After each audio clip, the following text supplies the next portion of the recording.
നമസ്കാരം. നമ്മുടെ രാജ്യതലസ്ഥാനമായ ഡൽഹി ചെങ്കോട്ടയ്ക്ക് സമീപമുണ്ടായ കാർ സ്ഫോടനം രാജ്യത്തെ ഞെട്ടിച്ചിരിക്കുകയാണ്. ഈ സ്ഫോടനവുമായി ബന്ധപ്പെട്ട് പുറത്തുവരുന്ന ഓരോ വിവരങ്ങളും അങ്ങേയറ്റം ഗൗരവകരമാണ്, നമ്മെ ഭയപ്പെടുത്തുന്നതാണ്. പ്രൊഫഷണൽ യോഗ്യതയുള്ള സമൂഹത്തിൽ മാന്യമായ സ്ഥാനമുള്ള വ്യക്തികൾ ഭീകരവാദ പ്രവർത്തനങ്ങളിൽ പങ്കാളികളാകുന്നു എന്ന ഞെട്ടിക്കുന്ന സത്യമാണ് അന്വേഷണ ഏജൻസികൾ ഇപ്പോൾ വെളിപ്പെടുത്തുന്നത്.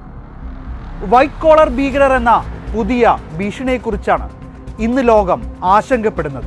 ഡൽഹി സ്ഫോടനവുമായി ബന്ധപ്പെട്ട് നടന്ന അറസ്റ്റുകളാണ് ഈ ആശങ്കയ്ക്ക് ആക്കം കൂട്ടിയിരിക്കുന്നത്. കഴിഞ്ഞ 4 ദിവസത്തിനുള്ളിൽ ഒരു വനിതാ ഡോക്ടർ അടക്കം 4 പേർ സ്ഫോടന വസ്തു കയ്യിൽ വെച്ചതിന് പിടിയിലായിട്ടുണ്ട്. ഡൽഹി റെഡ് ഫോർട്ടിൽ സ്ഫോടനം നടന്ന കാർ പുൽവാമ സ്വദേശിയായ ഡോക്ടർ ഉമർ മുഹമ്മദിന്റെ ഉടമസ്ഥതയിലുള്ളതാണെന്നും ചാവേറായി പൊട്ടിത്തെറിച്ചതും ഇയാളാണെന്നുമാണ് ഇപ്പോൾ പുറത്തുവരുന്ന വാർത്തകൾ. ഇതുകൂടാതെ ഭീകരാക്രമണത്തിന് പദ്ധതിയിട്ട 2 ഡോക്ടർമാരെ ഉത്തർപ്രദേശിലെ സഹാൻപൂരിൽ നിന്നും ഹരിയാനയിലെ ഫരീദാബാദിൽ നിന്നും പോലീസ് പിടികൂടി. കാശ്മീരിലെ സർക്കാർ മെഡിക്കൽ കോളേജിൽ നിന്ന് AK-47 തോക്കും സ്ഫോടക വസ്തുക്കളും കണ്ടെത്തിയതിനെ തുടർന്ന് നടത്തിയ അന്വേഷണമാണ് സഹാറൻപൂരിലെ ഡോക്ടർ ആദിൽ അഹമ്മദിലേക്ക് എത്തിയത്. ഇയാളിൽ നിന്ന് ലഭിച്ച വിവരത്തിന്റെ അടിസ്ഥാനത്തിൽ ഫരീദാബാദിൽ നിന്ന് ഡോക്ടർ മുസ്മിൽ ഷക്കീലും പിടിയിലായി. ഇയാളിൽ നിന്ന് 360 കിലോഗ്രാം അമോണിയം നൈട്രേറ്റും മറ്റ് ആയുധങ്ങളും പിടിച്ചെടുത്തു. ഈ ഒരു പ്രവണത ഒറ്റപ്പെട്ട സംഭവമല്ല. ഇത് കഴിഞ്ഞ ദിവസം ഗുജറാത്തിൽ IS-മായി ചേർന്ന് ഭീകരാക്രമണം നടത്താൻ പദ്ധതിയിട്ട 3 പേർ പിടിയിലായപ്പോഴും അതിൽ പ്രധാനിയും ഒരു ഡോക്ടറായിരുന്നു. ഡോക്ടർ അഹമ്മദ് മുഹീദ്ദീൻ സയ്യിദും സംഘവുമാണ് ഭീകരവിരുദ്ധ സേനയുടെ വലയിലായത്. ഇത് വ്യക്തമാക്കുന്നത് ഇതാണ്: രാജ്യത്ത് വൈറ്റ് കോളർ ഭീകരർ വർദ്ധിക്കുന്നു. രാജ്യം വലിയ രീതിയിൽ ഭയപ്പെടേണ്ടതും ഇവരെയാണ്. ഇവർ ഡോക്ടർമാരാണ്, വിദ്യാസമ്പന്നരാണ്, സമൂഹത്തിൽ അംഗീകാരമുള്ളവരാണ്. എന്നിട്ടും ഭീകരവാദത്തിൻ്റെ ഭാഗമാകുന്നു.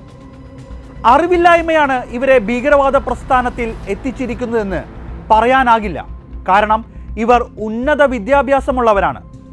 പിന്നെ ഇവിടെ എന്താണ് സംഭവിച്ചിരിക്കുക? ഈ ഡോക്ടർമാർക്ക് വിദ്യാഭ്യാസം ലഭിച്ച സ്കൂളുകൾ അന്വേഷണ പരിധിയിൽ വരേണ്ടതുണ്ട്. കോളേജുകൾ, പ്രൊഫഷണൽ കോളേജുകൾ, പരിശീലന കേന്ദ്രങ്ങൾ, അല്ലെങ്കിൽ ഇവർ ജോലി ചെയ്തിരുന്ന സ്ഥാപനങ്ങൾ. അതിലൂടെ എപ്രകാരമായിരിക്കും ഇവരെ തീവ്രവാദ ഗ്രൂപ്പുകളിലേക്ക് ഉൾപ്പെടുത്തിയതെന്ന് നമ്മൾ മനസ്സിലാക്കണം. ഒരുപക്ഷെ കുട്ടികളായിരിക്കുമ്പോഴേ ഇവർക്ക് ലഭിച്ച വിദ്യാഭ്യാസം അത് ഇത്തരത്തിൽ ഉള്ളതായിരിക്കാം. രാജ്യത്തെ വളർന്നു വരുന്ന കുട്ടികളെ ഭാവിയിലെ തീവ്രവാദികളാക്കാനും ശ്രമം നടത്തുന്ന രീതിയിലുള്ള വിദ്യാഭ്യാസം കൊടുക്കുന്ന സ്ഥാപനങ്ങളുണ്ടോ എന്ന് അന്വേഷണ സംഘം കണ്ടെത്തണം. കേരളമടക്കമുള്ള പല വിദ്യാഭ്യാസ സ്ഥാപനങ്ങളിലും കുട്ടികളിൽ വളർന്നു വരുന്ന മതതീവ്ര ചിന്ത അത് രാജ്യത്തെ പൊതു നിയമങ്ങൾക്കും സ്ഥാപനത്തിൻ്റെ നിയമങ്ങൾക്കും മുകളിൽ മതത്തിൻ്റെ മൗലികാവകാശം വേണമെന്നുള്ള കുട്ടികളെ കൊണ്ടെടുപ്പിക്കുന്ന കടുംപിടുത്തങ്ങൾ, അതിൻ്റെ പിന്നിൽ പ്രവർത്തിക്കുന്ന പ്രസ്ഥാനങ്ങളെ സംശയദൃഷ്ടിയോടെ കാണേണ്ടതുണ്ട്. കഴിഞ്ഞ ദിവസം കേരളത്തിൽ ED പോപ്പുലർ ഫ്രണ്ടിൻ്റെ പല പ്രസ്ഥാനങ്ങളും കണ്ടുകെട്ടിയതിൻ്റെ പിന്നിലെ കാര്യങ്ങളും ചർച്ചയിൽ വരേണ്ടതുണ്ട്. കാരണം ഈ ആക്രമണത്തിൽ പിടിക്കപ്പെട്ടവരുടെ പേരുകളെല്ലാം ഒരു പ്രത്യേക മതവിഭാഗത്തിലെ മാത്രമാണ്. എന്തുകൊണ്ട് രാജ്യത്ത് ഇത്തരം ഭീകരാക്രമണങ്ങൾ ഉണ്ടാകുമ്പോൾ ഈ വിഭാഗക്കാരുടെ പേരുകൾ മാത്രം ഉയർന്നു വരുന്നു? തങ്ങൾക്ക് ഒരു ഉപദ്രവവും ചെയ്യാത്ത സ്വന്തം രാജ്യത്തെയും സ്വന്തം ജനതയെയും ഇങ്ങനെ നിഷ്ഠൂരം വധിക്കാൻ ഇവർക്കെങ്ങനെ മനസ്സ് വരുന്നു? ഈ തീവ്രവാദത്തിന് അറസ്റ്റിലായ ഡോക്ടർമാർ ചികിത്സിച്ച രോഗികൾക്ക് പോലും ജീവഹാനികൾ ഉണ്ടായിട്ടുണ്ടാകുമോ എന്ന് അന്വേഷിക്കേണ്ടതുണ്ട്.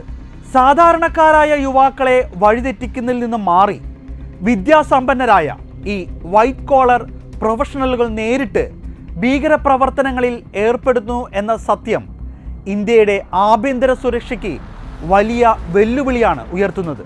അതുമാത്രമല്ല, ജനങ്ങൾ പോലും ഇത്തരത്തിൽ അല്ലെങ്കിൽ ഈ പ്രത്യേക മതവിഭാഗത്തിലുള്ളവരെ പേടിയോടെയാണ് ഇപ്പോൾ കാണുന്നത്. നമ്മുടെ ജനങ്ങളെ മതഭീകരവാദത്തിലേക്ക് ആകർഷിക്കാൻ ഭീകര സംഘടനകൾ പുതിയ തന്ത്രങ്ങൾ ആവിഷ്കരിക്കുന്നു എന്ന് തന്നെയാണ് സത്യം.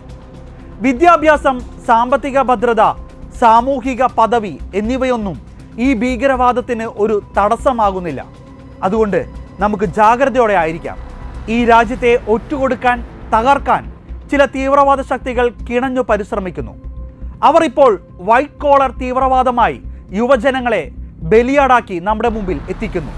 നാളെ അവർ മറ്റൊരു പേരിൽ നമ്മുടെ മുമ്പിലെത്തും. ഏതു വിധേനയും തീവ്രവാദ പ്രവൃത്തികളെ നേരിടാൻ, ഉന്മൂലനം ചെയ്യാൻ രാജ്യത്തെ ഓരോ പൗരനും ഉണർന്നിരിക്കണം. നന്ദി.